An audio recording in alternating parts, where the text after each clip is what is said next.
Hello guys! Welcome to my channel, V-World Cyprus. Guys, ang ating bida ngayon sa channel natin is ang Legaspi Twins.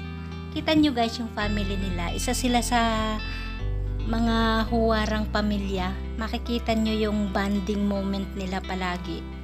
Yung magkapatid na kambal at saka yung mag-asawa na Soren at saka Carmina Villaruel. Yan guys, bata pa lang sila, kinuha na silang model ng Benz cologne. Diba guys, sikat yung Benz sa atin. Benz nga ba yun? Sila yung model dun guys. Ang shout out sa Benz company. Ang ganda ng kambal nila no. Guys, alam nyo ang istorya nila nung pinanganak sila. Nung pinanganak pala yan, dapat daw mauuna dyan yung si Cassie. Kaso, si Mavi daw, bigla daw parang nakikipag-unahan. Kaya ang nangyari, naging cesarean si Carmina.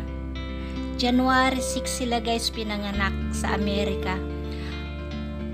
Bali naging cesarean si Carmina.